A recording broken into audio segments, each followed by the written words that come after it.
welcome everybody. Thanks for signing in again. Today on the chair, I've got Vangile Makwakwa. Vangile will introduce herself as we always do on this platform. But today we are starting a different series. And this series talks to Black people and generational wealth, whether you want to call us Black or brown, I'm too fussy, whichever way. But yeah, I think for me, it's one topic that I'm quite passionate about. It's a topic where I'm hoping I'm going to learn something. And if there's anybody out there that walks this journey with me, I'll be grateful. And I'm really going to be having different people having this conversation with me and just interrogating on what can we do differently, whether we can do anything differently or we just need to accept the status quo, which I think I'm refusing to do. I think for my family and my generation, I would like to do things differently and have kids and our kids having a different story. And hence we are having this conversation. Vangile, welcome. Thank you for joining me today. Thank you, Mpume. Thank you for having me. I'm glad you're here. So as I say, please introduce yourself. People always do a better job than me. Okay. My name is Vangile Makwakwa, and I am the founder of Wealthy Money. I am the host of the Property Magicians podcast and the Money Magic podcast, two separate podcasts. I help women of color heal ancestral money trauma so that they can fall in love with their bank accounts, increase income, and live their best lives. And I am also the author of Heart, Mind, and Money, Using Emotional Intelligence for Success. And as a human, I am someone who has been building their company as they travel around the world. I've lived in over 12 different countries in just since 2014, but I've been traveling and living in different countries for the last 15 years. So I've lived and worked in many, many different countries.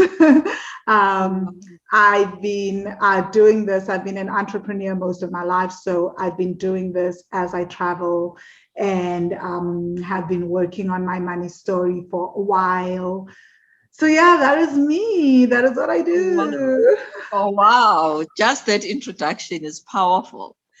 So for people that don't know, I met Vangile on Facebook. It's amazing the people that I'm bringing onto my channels that I've met on Facebook. Yeah, so something definitely came out of social media. I love social media. Yeah. So I met Vangile on Facebook. And I remember the FOMO that I had the first time I ever heard about you, because I was seeing all my friends talking about the bank challenge and they were carrying on. And I'm like, why am I not in this thing? Because what is this all about? And I was feeling so left out. So I started following Uvangile with the view of the next time she has a bank challenge, I'm in it, because I just knew I needed to deal with my money story and this thing, like I didn't even know what it was about, but there was something that just said, you need to do this.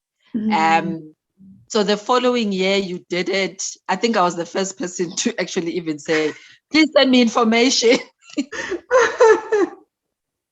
But yeah. And it's nearly 2 years later that I've known you and I've gotten to know you as a person, which I think is amazing. Yeah. And I can have a totally different conversation with you about where my money story is at. Yeah. And amazing things. Really, that didn't happen from the bank account challenge. That happened from the Money Magic course, because after the bank account challenge, you signed up for the Money Magic course.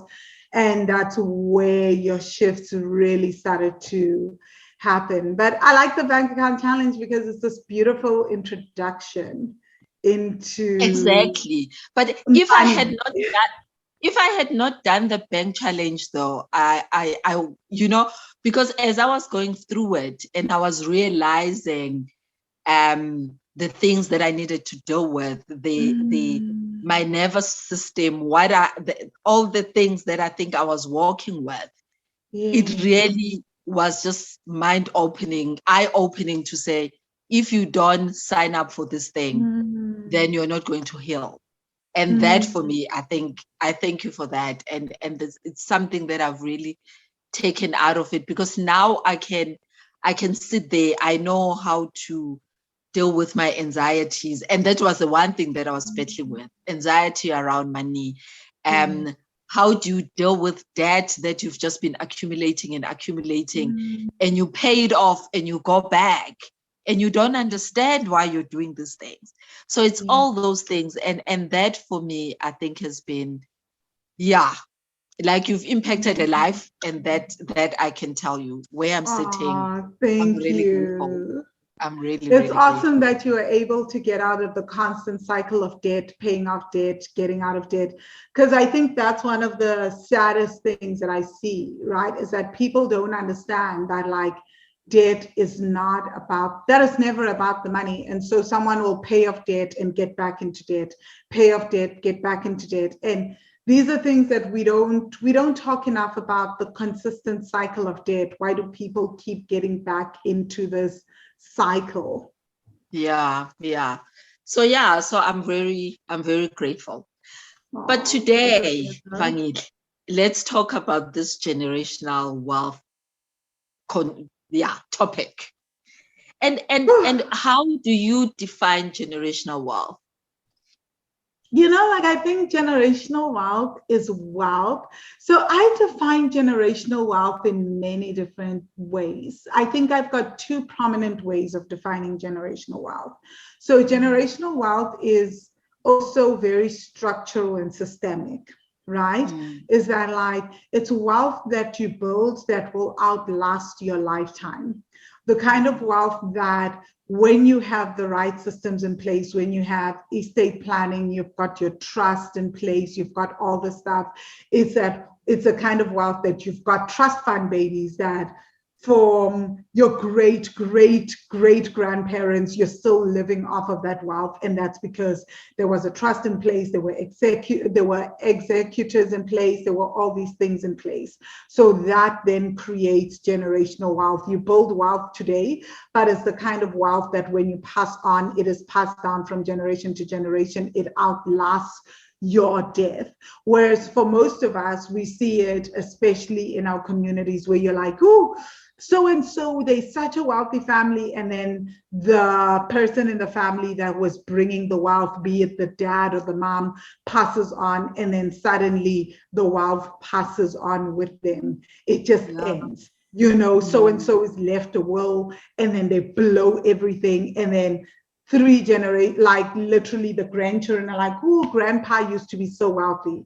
That for me that is not generational wealth, right? Like, generational wealth isn't that we just make wealth and then it, like, we're wealthy in this lifetime. It's that I'm building wealth, but then I'm also ensuring that this wealth will be passed on from generation to generation, and I'm putting systems in place and all that. So that for me is generational wealth, is that my children will not have to worry about food or accommodation or just a lot of life's basics or even pleasures, because I've already put systems in place that will take care of that for the next 3 or 4 generations. And I think this is so new within our community. I'm not going to sit here and pretend like I know everything about that, but I'm on a journey to also figure out what does that look like, talking to people, understanding the laws, understanding what trusts are, understanding all that. So that's one aspect of generational wealth. The other aspect is, I think that we don't talk a lot about this, is that, yes, even when I have those systems in place, how do I ensure that, like, my descendants are not just your, what we call the trust fund babies. We all have ideas of what a trust fund baby is, right? It's like, you're a trust fund baby, you have all this money that's coming through to you from the trust, but how are you adding value to humanity and to yourself, and how do you grow that wealth? And for me, I think that is the next aspect of generational wealth, is how do I create a lineage such that people think in a particular manner about how they give back to society, about how they human as humans on this planet and add value to humanity, and also how do they think about money. So that, like, because my greatest fear isn't that I'll leave nothing to my descendants, it's that how do I ensure that the descendants that I have give back to humanity, understand that this isn't you, that as we are doing this, that your job is to also keep adding to the pool of whatever this wealth that I'm starting is, whatever it is, even if it's just a little bit, right? I don't know what's going to happen by the time I die, right? I could add could be just like a pittance, but whatever that is, or if it's a huge amount, how do they keep adding to that? But also, how do they then keep being good members of society? Because I think that this is where we start also talking about legacy. And legacy is, I know we talk a lot about legacy within the community these days, and legacy seems to be this thing of money, the legacy that I leave financially and business-wise. I do not believe that's what legacy is.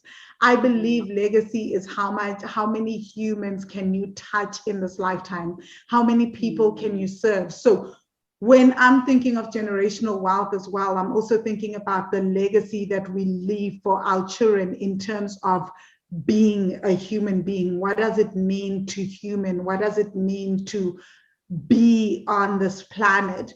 So actually, that's what keeps me awake more than the financial stuff, believe it or not. It's like I keep thinking, when I have kids and their grandchildren, how do I impart like human stuff? Like, how do I impart what it means to live a life of integrity? Am I living a life of integrity? How do I impart what it means to live in accordance to your values? How do I impart living, truly being alive, like being true to yourself, being honest with yourself, being authentic, showing up as a member of the global society? And I think that is another part of being of generational wealth. It's that thing of legacy. And if you think about it, these things, they seem to be completely disjointed at surface level, but they're not. Like, if you have wealth and you're known for wealth, right? And your children are, and that's being passed down from generation to generation, and your children are living in integrity, human values, and they're giving back, it makes sense that that will also then add to the wealth pool, because doing your business, people will want to do business with you, right? Because as you become more visible, people, that will become part of the family legacy. It will be, oh, we want to do business with these people. We want to get into bed with them, right? It's kind of like in Game of Thrones, like how families were known for certain things, like a Lannister always pays his debt. And because they were known for that, it's like you could always loan a Lannister money and they will always pay their debt. So it's that kind of thing. So for me, I look at generational wealth from these two things, and they, I mean, you know, from the work that I do, that these things for me are not separate. They are one and the same thing. They feed into each other as well. Because sometimes you may not have money, but your reputation, the way you do business, how people see you and how you embody your practices and what you stand for, maybe what the very things that open up doors for you. It doesn't mean that you have to be good by society standards, because I certainly don't fit into a lot of what society considers the good girl, or this is what has to happen, you know, but at least you embody what you stand for, and you stand for that. And when you no longer stand for that, you make it clear that you've learned, or you've evolved, or you've decided something else, all that, and you are the embodiment of that. Yeah, no, that's quite interesting, because I was having a debate with somebody to say, you know, legacy gets thrown around as a word all over. And for me, there could be good or bad legacy, you know. We always assume that the legacy is always good. Yeah. And sometimes there could be bad legacy that is being passed on from generation to generation. And I think we need to be, personally, I think I want to be intentional about what does that look like. And there's a part of me that says, I think I was brought to this world to change some of those generational things within my own family, and with the hope that in the next 5 to 10 generations, things will be for the better financially. From a big level, for me, there's the financial part is there, but as you say, even just from a humanity stance, there's also that big thing that I just think, being good people, being whatever all that means. So my worry always, Vangile, comes up to say, what if we just have that one child, or that one piece, that one weak link that messes up the chain? Like, what happens? How do I rule from the I think I thought about that too. And I think, like, even as I say all this, I think all I can ever do, like, one of the things that I've learned on my journey is that I am never responsible for anyone else's actions, right? Like, I can influence another person's actions with my behavior. I can be a crappy human being and trigger another person, and they can react in a certain way. I can be marvelous, being the best of energies, and that influences a person. But at their core, like, also, I'm such a believer in, like, Khalil Gibran, when he says that your children they come through you or something like that, but they're not yours, Like, it's that whole thing that I truly believe that every soul is so unique. I don't know what my kids will be like, right? When I eventually have kids, like, I don't know who these souls will be. I don't know what kind of experiences they've had in other lifetimes.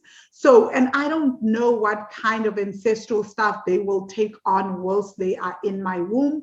I do not know any of that stuff. And so a human being will come out and be who they are.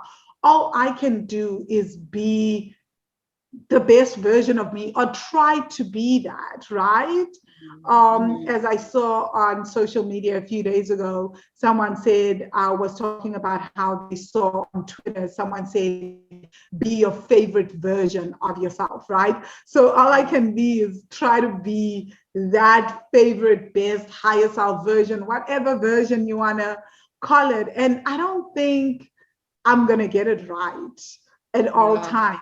And yet, at the end of the day, souls are souls. I keep thinking, how many parents do best? They give everything to a child and do everything, and that child turns out to be a particular way, right? Because every soul is on their journey. So this is where, like, I think surrender also comes into place, right? Like, I can leave this kind of legacy, and my children may look at me one day and be like, Mom sucked. All she did was drag us from country to country. And so I have a room where I don't feel safe. I don't feel connected to any land. Like, who knows? I could completely traumatize my children like that. Again, like, I don't know. Every human being is unique, but at the end of the day, all you can do is live. All we can do is live to the best of our abilities with the knowledge that we have, and try to aim for that version of ourselves that we feel we would love to be, that feels like it's the best or our favorite version, right? Yeah. And I think, honor that human being, honor your child and their journey. Yeah. No, I know. In fact, there's nothing much that you can do. It's they always say hope is not a strategy, right? But you pray to God that it turns out differently. But so but I think what it is also, for me, I was gonna say, like, socialization, like how when you drum things into children, like I'm hoping that we drum certain things into them so often that, like, it's like, it kind of like you remind them, be a decent human being, be generous, be this, be that. That somehow, like at some point, even that starts, even though they are like engineered against that, every so often, 50% of the time, those teachings come into play, right? That's all you can hope for. I feel that, I feel like my parents did their best and they were like, get a job, go to university. And I still came out and was like, yeah, that's just never gonna happen. I'm never gonna go to university. I mean, like, and then eventually, like, they kicked me out of the house and I had to go to university. But then I drew the line at have a career, get a job, and I just didn't. But I grew up hearing all that, and I grew up seeing partially that. So that's how, like, I know for a fact from me as me that you can do everything and your child will still come out and be like, I don't understand any of this stuff, so I'm not going to bother. And I'm always like, oh my God, I'm going to get a child exactly like me. God, they say that is the greatest. Rebel against everything. Right? I'm like, oh my God, like I'll have a child that barely goes to school. You drop them off at school, they run away, they do everything. I'm like, oh God, that's why I'm even like, no, I'm homeschooling. I know the drill. That is I feel like that's the thing, right? It's, you can totally do your best. And this is a unique human being. And I think that's what makes humaning frustrating and exciting. Exactly. And I know I've got 3 kids and I've put I've got an adult daughter and I've put a child through university. And I just remember dropping her off. And I think I've never even said this to her. Dropping her off, there was like, you want to, and I stood there with like, well, okay. And we had found her place. We dropped her off. As I was driving away, I was like, oh my God, I've got no control anymore. The only thing I can rely on is whatever that I've taught her. My mother brought her up as well. Whatever Mama taught her, and prayer for me. Those are the only things I could think about. Because I'm like, what else can I do? Nothing. Yes, nothing. And letting go is the worst thing that you can do. With the younger ones, they're still here and you've got control. You can pick them up, drop them off. But other than that, as a parent, it comes to a point where you're like, I don't know, go do what you need to do. Let it go. Oh my gosh, that must have been so hard. But I see it all the time, right? It's that, like, you really cannot control another human being. You cannot. And I mean, I see it from myself because I think I am the extreme in so many areas in my life. It's like, it doesn't matter what the society I've been living in taught and how it's brought up. And I've lived in enough countries to know that, like, my ideas and my ideologies and my way of life, of living, is just like so out there, most times, that it's just like, and I can't tell you how I got to be this person. This is why I'm like, a human, like, most souls come into this planet often with a sense of, this is who I am as a soul, and there is nothing you can do most times to stop that. And I think also it's such a shame if you try to stop that, because too much of that is then you stifle out and you snuff out this other soul's entire sense of being and self-expression and everything. And this is what's happened with so many of us, right? So many adults are out here and they're like, I don't know who I am, because who they've had to be is someone that has been pleasing your parents, pleasing others around you, like, how do you fit in, all that. And so by the end of it, you wake up one day and you're like in your 30s and you're like, I don't know who I am. This is so awful and it feels terrible, and there's so much anger and upset around that. Yeah. Wow. It's quite interesting. But I think, so let's going back to our at the core of this conversation. So we as I think as Black people, we don't have these conversations a lot, mainly around generational wealth. I think most of the examples that we've seen come from more white people that they've built these legacies. They've got this generational wealth that have been passed from one space to other space. So you, at some point, you mentioned something that there's also a system, and I think there's a system that has kind of worked against us as Black people, if I might call it that. Like, what is your take from that perspective? Sure. I think because the system requires us to like be educated, and all times not really. I want to backtrack from that because I hate that word, to be educated, because it has so many connotations around degrees and things like that. But the system basically, I think more than anything, is knowing the people who can help us put systems in place to do this. And a lot of times it's that most of us haven't been exposed to those people. We haven't, and I always just say to people, like, most times it's that most of us haven't sat at the dinner table and we haven't grown up having conversations around trusts, around wills, around life insurance policies. We've grown up having conversations around funeral policies and things like that. So we haven't grown up having those conversations.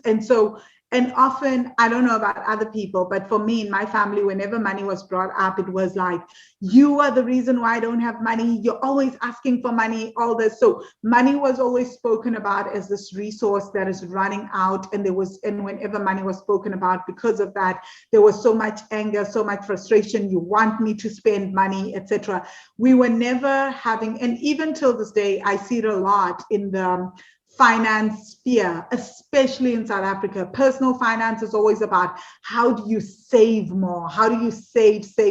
So even the investment vehicles that we're given, either retirement annuities or your pension funds and all that. And that is what is then considered like, oh, this is how you're gonna save. Whereas the conversation is not, how do you grow income? How do you create passive income? How do you expand? And I think this is why I do the work that I do, right, Mpume? Because that's like a lot of the work that I talk about in the Money Magic course is like expansion. How do we expand? How do we create more money? How do we make more money? How do we make money as we sleep, passive income, all that? We don't have those conversations. Talk to anyone, even working people who are very much earning a huge amount in South Africa.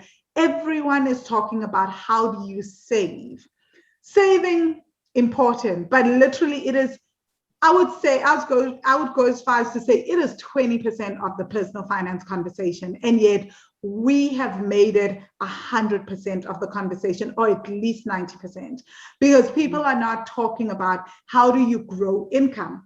Now, when we talk of generational wealth, we need to step into that space. And so, yes, it's one systemic, but also we're not having those conversations. And a lot of it is scary because expansion has so many fears. When we're talking about expansion, we're literally saying, I need to let the part of me that has been in struggle mode die so that I can step into an identity of expansion and growth.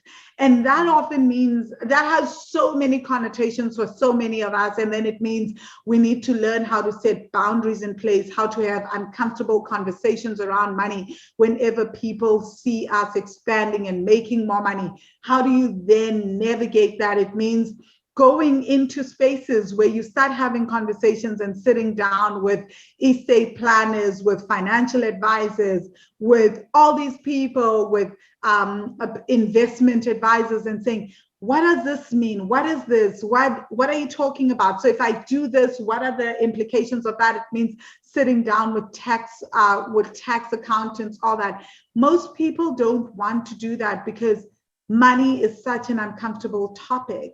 But until we get, and so it's comfortable talking about saving, because saving is, I'm working with what is, and I'm taking whatever little bit, and then I'm holding on to it for dear life. And then, but when we're having a conversation on expansion, it also means, how do you grow those savings? It means taking risks with money. It means parting with money. It means building things. It means starting companies. It means investing in things. So now you start having these fears and, oh my God, palpitations around, I have to let go of money. I need to pay for mentorship to learn things about money that I never knew.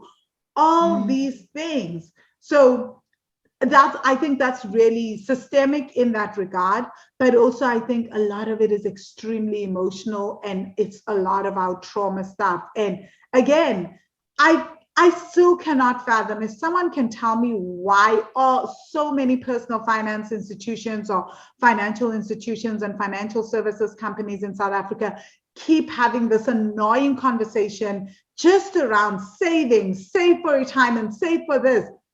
We have families that are constantly growing. People are giving birth.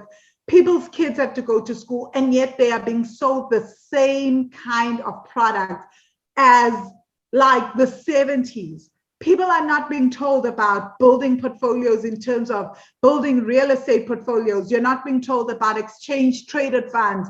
People are not being told about share investing. They're not being told about how you can be silent partners in someone else's business. People are not being taught about offshore investments, all those things. You don't have to do everything, but you can do one of those things, and it would still be building generational wealth in a different manner, right? People are not then being told. Never once have I seen these financial services companies talk about trusts, talk about, sit down and talk about, go talk to an estate planner, start telling people about estate duties and taxation upon death, all those things. These are wealth conversations. This is literally it. But we can be told many times about saving for retirement. Here's the thing, you save for off of that money, and what happens when it runs out. When we're talking about generational wealth, we're talking about how do you create wealth so even when I am dead, my children are still earning money. Yeah.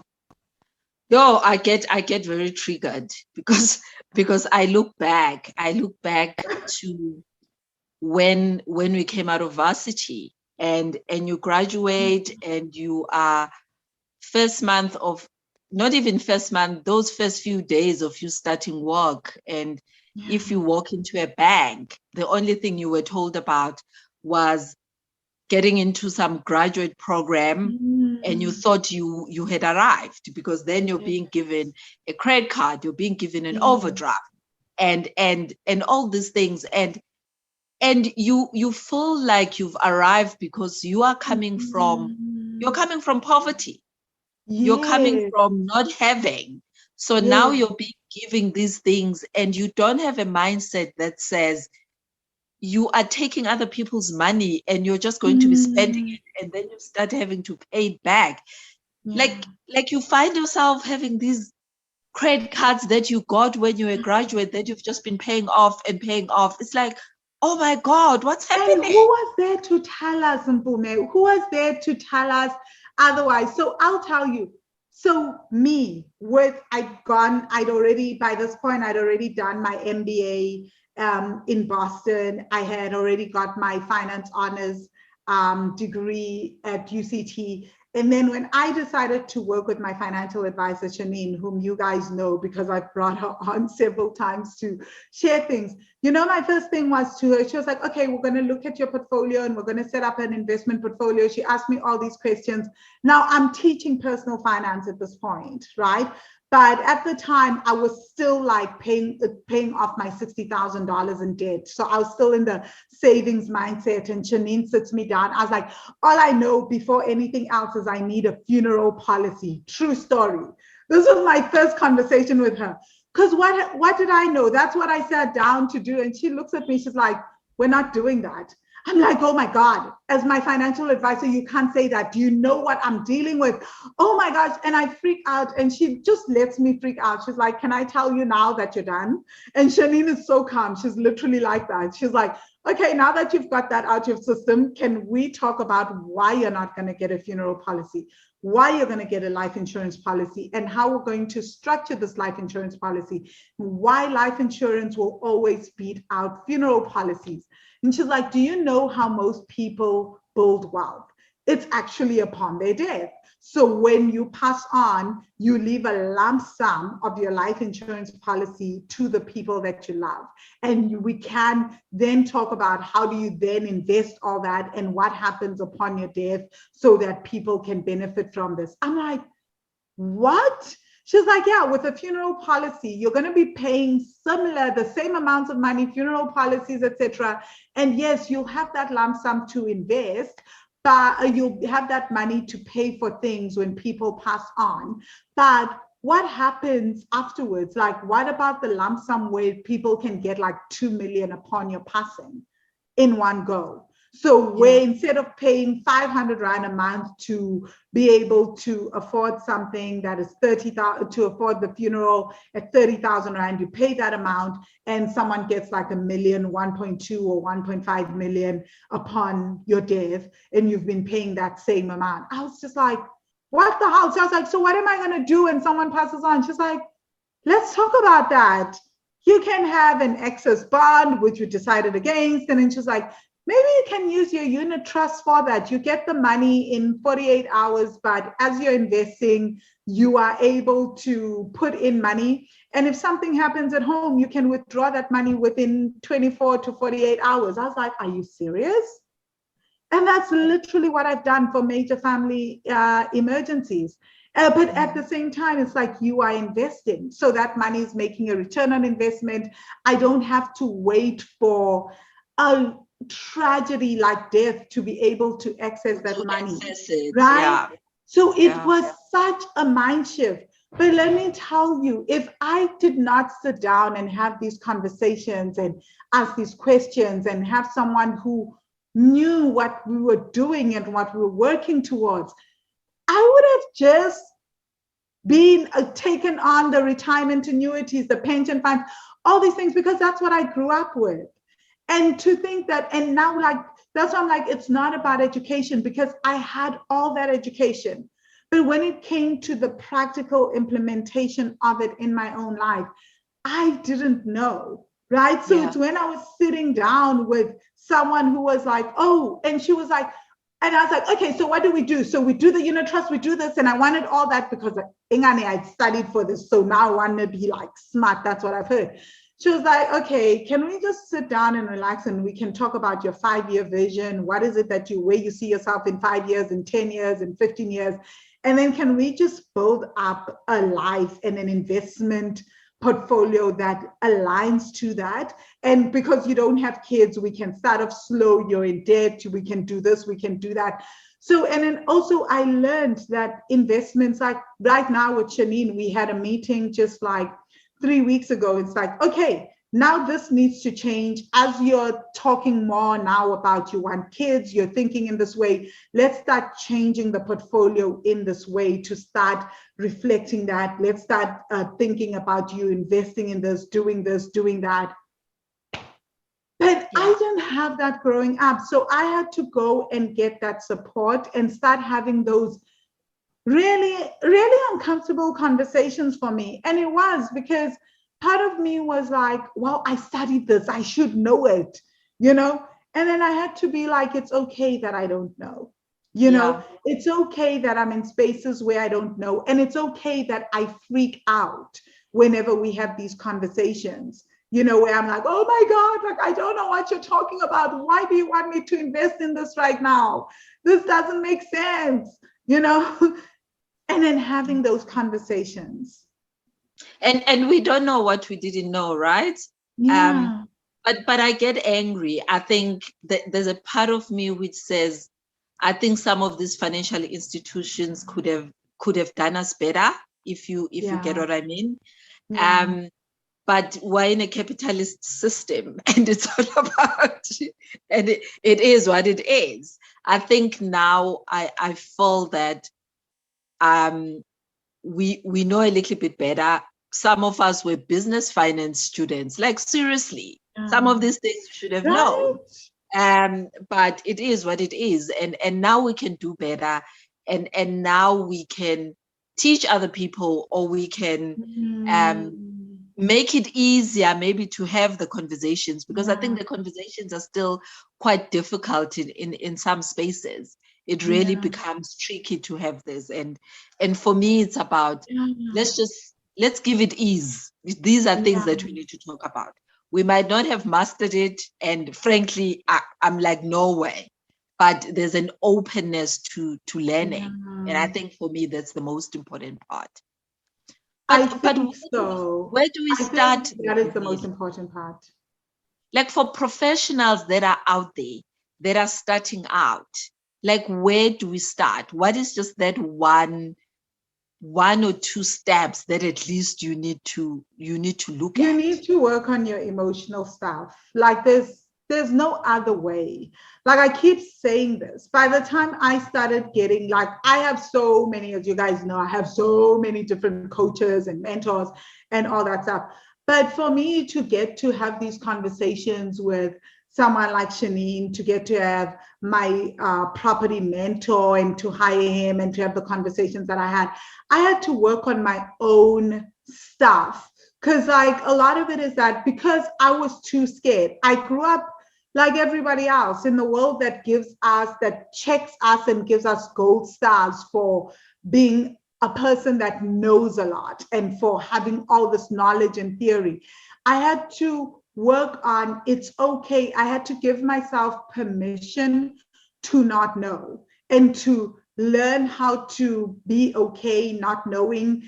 I had to be okay making mistakes, because I think one of the biggest things is that we berate ourselves for making mistakes around money. And so that also holds us back. So I had to literally be like, with all this stuff, this education that I have around finance, it's okay that I don't know. It's okay that like I go to people and I say, teach me, I don't know, and to keep working with my own emotions, because a lot of it was fear, like, oh my gosh, like, and like also my impatience. I want to see things happen overnight, that when I put in this money, I must have the rate of return must happen tomorrow. And I see so many people come to me. Because I see people going and they have those conversations, but then they'll check out of the ones where we're talking about, oh, this is going to be 15% ROI per annum. And then they go and they like, no, this person said that I'll get 15% per month. I've had, like I have, even with the work that I do, like I've had this happen with my own family, where I'm sitting there, I'm like, guys, this doesn't make mathematical sense. Let me sit down. And like I had this 1 year where my family got involved in some crazy thing. And I kept saying 15% per month doesn't make sense.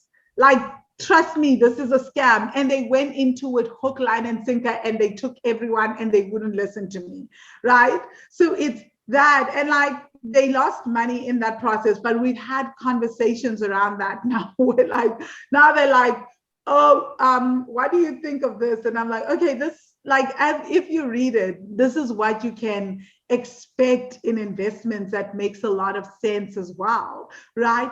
But I think having those conversations requires us to be calm, to be open, because it doesn't matter. So the reason why I bring up this family thing, right, is it doesn't matter how incredible you are, how much you're surrounded by people with incredible knowledge. If you are not emotionally ready and your mindset is not there, you will not hear this information. It will not seep in. It will not come through to you.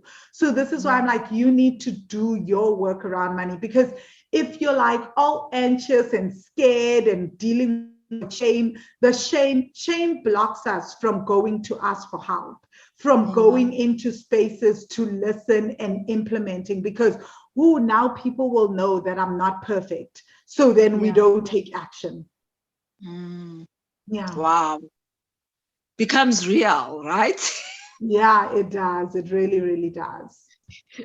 And as they say, adulting is something else. And because we we can't just keep being kids. At some point, we Mm. need to show up, and we need to show up for Yes. ourselves. We need to show up for our kids. We need to show up Mm. for generations to come. You know what I mean? Yeah. And you don't want things.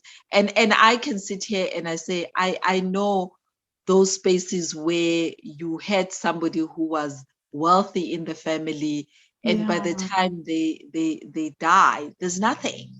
You know what I mean? And Exactly. nothing, and you're just thinking, I want better for some of us, so we Mm. must go out there and do what we need to do, and even Yeah. stand in the gap for our families, Yes. so Yes. that these things don't repeat themselves, because Yes. we can fool ourselves, but some of the things repeat themselves within generations, and we don't want that. Because also we didn't know, like those people were making money, but they didn't know how to pass on that knowledge to their children. Because again, money isn't something that we sit and talk about at the dinner table. And yet it should be something that we sit and talk about at the dinner table. Most of us will be like, okay, and I hear this all the time where people are like, I'm brilliant with money, I'm great with money. And what people mean is that they're great at budgeting. That is one aspect of money. Money Yeah. as a field is vast. I mean, even people that like have lots of money will tell you, oh my gosh, I don't know about hedge funds, I don't know about this. It's a vast field. So then we stay at that. We go like, no, I'm great with money. Like I'm always able to take $1 and stretch it. I'm able to take a rand and stretch it so far. Yeah, but what about making that rand make more rands? That is Yeah. also another aspect of money. And I think for me, that's the biggest aspect of money. Just making sure you stretch that rand to make more rands, isn't it? Yeah. Yeah. No, Yeah. it's something else.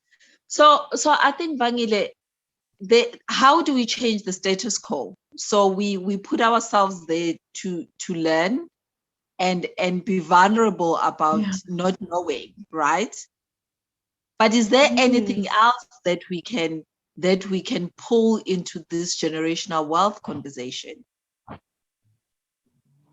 Yes, we have conversations. I think also I'm a big believer in surrounding yourself with people that are doing things that you don't know about, that are epic. Surround yourself with the people that are investing and using money differently. It is uncomfortable. And most of us, what I've noticed as we get older, and it's something that really baffles me, is how most of us just stick to the circle that we know, right? Yeah. This is my circle, and this is the circle that I know. And I'm like, but then like they discussing things that you already know. That has never made sense to me because you are my circle, you're discussing things that I already know. If you want to learn about something that you don't know, you have to go into circles where people are discussing things where that you don't know. One thing that will happen, and this is really a huge thing. I mean, a lot of my work is around healing generational trauma, and a lot of the blocks are actually on a physical level. So go into spaces where people are normalizing talking about huge amounts of money, spending huge amounts of money, investing in different things that you've never heard of, having conversations about various investments that you're just like, what the hell is that? How do I even get into that? What will happen is the more as they talk about that and their entire nervous system is regulated around that, what happens is that over time, your nervous system will start to regulate around talking about investments and making money at that level. And suddenly, like as you start to think about those huge amounts of money and those investments, you will start to feel regulated. And here's the thing, like a lot of these communities that I belong to, like for me, I do this a lot with business, right? Where people are talking about when I started my business, I didn't know how to scale a business. I didn't know how to grow my business in terms of traveling, etc. So I immersed myself in those communities. I joined masterminds. I paid for masterminds. I paid for so many communities. I didn't know a thing about marketing. But the more that those conversations were being had, my nervous system was regulating to that. And it was all virtual, but I'm still immersed in those communities, right? And so it just now becomes second nature. Oh, okay, this is the business goal, setting it, going after it. And so I've learned that it's not scary. Entrepreneurship is not that scary. How did I do that? I just surrounded myself with people that allowed my mind to expand to such a point that my belief systems and my ideas of what is possible financially and in business started to constantly be questioned. Like my reality was being shell-shocked constantly, and that is absolutely important, because like being in those communities meant like it was harder for me to keep holding on to those beliefs, and my nervous system started to realize that it is safe to let go of them and to start healing and working with the body to release that. And the minute that happened, I started just being open to having those conversations, to talking about things, And that's when like the beautiful shift started to happen, because then I could ask for referrals and say, hey, I heard you talking about ABCD. Please, can you refer me to this person? Please, can you help me? Please, can I have this person's phone number? And then also not being embarrassed when I get there. I'm like, yeah, the person that referred me has 10 times more money than I have, but I'm here and I'm working towards that. Can you help me? Can you sit down with me? And I think like literally there's this belief. What I see, the mistake that most people make is that I will go and I will be in those circles when I get to that level. That's ridiculous, because how you don't know what you don't know. You don't know what it takes to get to that level. Like I didn't know what it takes to build a business that allows me to travel. I had to be in those spaces where those conversations were happening so that I could know what it took, know the things that I didn't know, so then I could become that person. It's really that simple. So most people are like, I will get into those communities when I have figured out, and I'm one of them. And then they spend like 10 years trying to do something that could have taken them a year to do, because you're surrounded and you're in a tribe that's already doing that. Yeah. And that, but that on its own, it's a mindset shift, isn't it? Yes. And it also talks to your belief system as well. Because for me, I think the biggest thing is, and I was saying to you earlier, the biggest thing for me is find people that have walked the walk, have conversations with those people. And what you find is that most people will be willing to share their experiences and find ways to collaborate with other people. And it can't just be about you and take the time to invest in yourself. And because sometimes we also want freebies, we also just want, we don't want to spend time, we don't want to spend money on ourselves to get that knowledge, then to be able, and because some of these communities, you might need to join them. So be prepared to join that community and invest in it, isn't it? Yes. Wow, I'm so glad that you said that, because that is so true. Some of these communities, you have to be prepared to join them and to pay and to do all these things. I agree. So I feel like, I just think about how it's funny. Like I wasn't always comfortable talking about money and even having these conversations at all. Like I always say to people think I'm joking when I say this, but like there are friends that can vouch for this. You could ask me, how much is the carton of milk at the shop? And because you said how much and it involved money, I would freak out, because I was brought up to believe that if you talk about money, you're greedy. It means that you don't want to help your family. So I had all these connotations. So talking about money used to like throw me for a loop. Right. And I used to completely freak out in that way.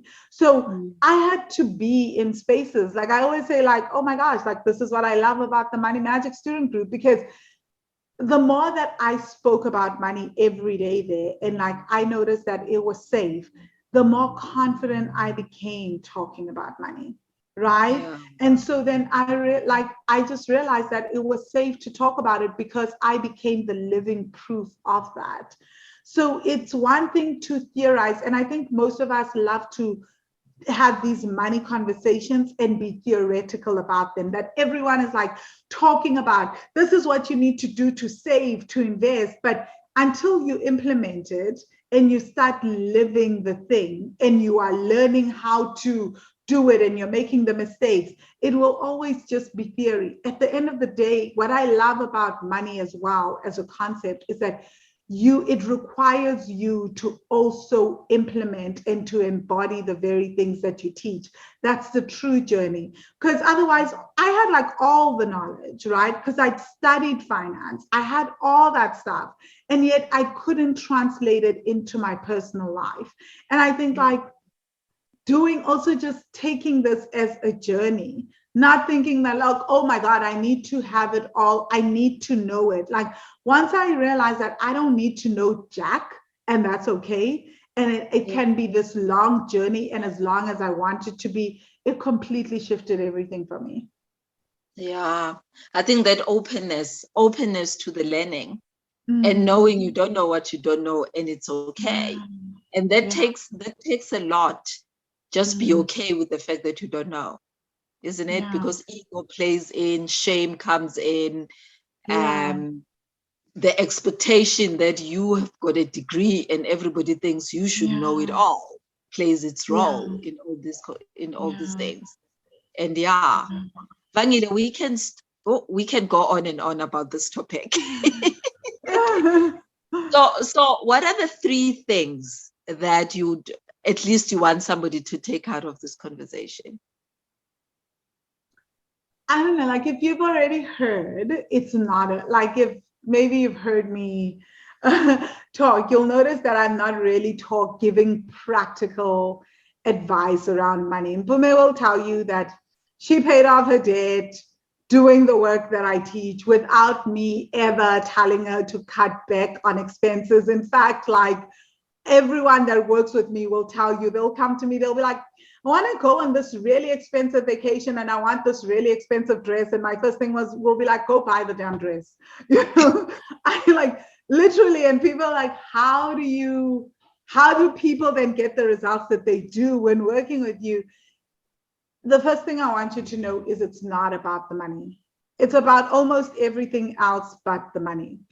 On the surface, it seems like your issues are about the money, but it's not about the money. A lot of it has to do with all your ideas that you have around money, your trauma, ancestral trauma, your emotions around money, your nervous system whenever you're dealing with money. So it's not about the money, I promise you, right? And then the second one is nobody does this life thing on their own, honestly.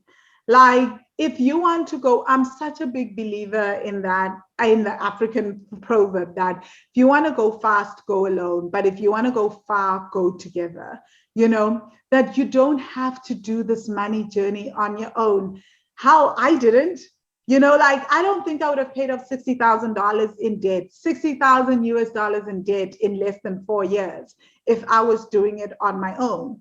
Because what did I know about money and paying off that amount of debt? And I was earning in South African rands.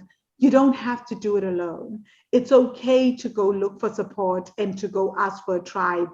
And the third thing is give yourself permission to get it wrong and be imperfect and make mistakes. Like literally, like just as long as you're taking a step to do something, you know, to make the shift and allow yourself to pivot.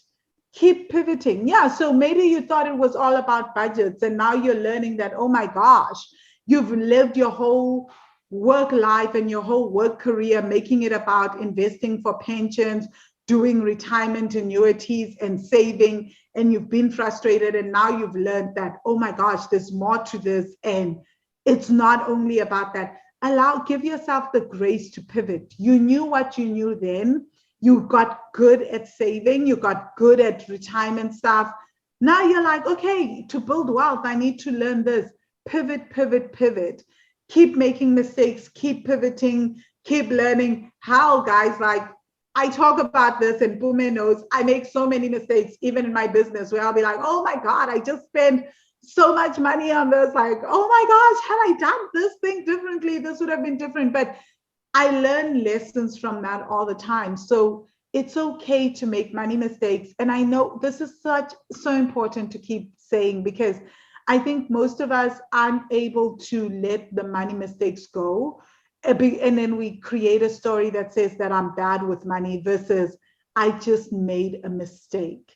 And maybe I've been making the same mistakes for years and years, but that's only because I didn't know. And I was only allowing myself to be exposed to the limited knowledge that I know around money. And it's okay that you made those mistakes. Pivot. Yeah. Wow. And who hasn't made mistakes around money? Oh gosh, I feel like I teach this thing. I have like so many incredible coaches.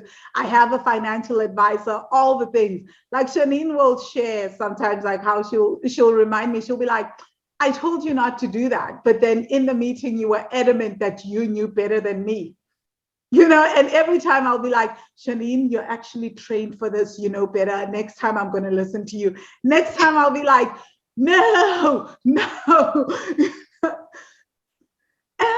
I go back and then we figure it out as to how do I pivot back? Yeah. Just being open to taking the chances. I think for me, that's the main thing. Be open to take chances, learn, know your money story, and make a decision. Be intentional if you want to change it or not. Because if you see patterns that just keep repeating themselves, at the end of the day, you must do something about it. But you are the only person who can do something about it. Nobody else can. Not your mother, not your sister, not your kids, not your husband, not your wife. You are the only one who can take a step back and go, I need to make some changes and then work on yourself. And you, as you say, it's never about money. I still love my chai soy lattes and I will have them any day. Nobody's going to tell me to cut them out of my budget. I still love fancy Airbnbs. I still love travel. I'm not going to cut back on that. You know, I think it's just not about the money. It's about so much more, you know? Yeah, no. Thanks, Vangile.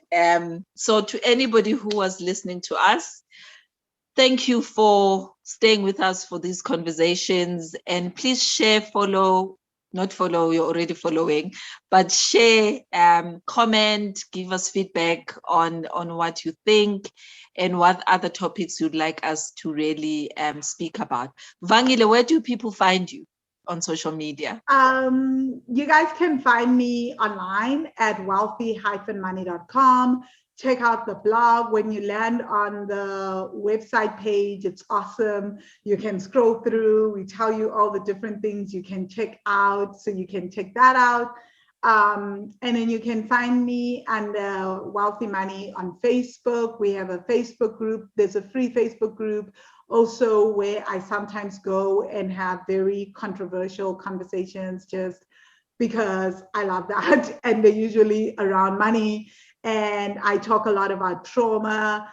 I'll sometimes have like free trainings, so you can go check out my free 7-day training at wealthy-money.com/training, where it's all about unlocking ancestral money wisdom. So it's a 7-day training to help you unlock ancestral money wisdom. Again, wealthy-money.com/training. And on all the socials, just look for Vangile Makwakwa on Instagram, LinkedIn, and Twitter. So thank you so much. I really appreciate. Oh, thank you, Bume. Thank you, everyone listening and watching. Thank you.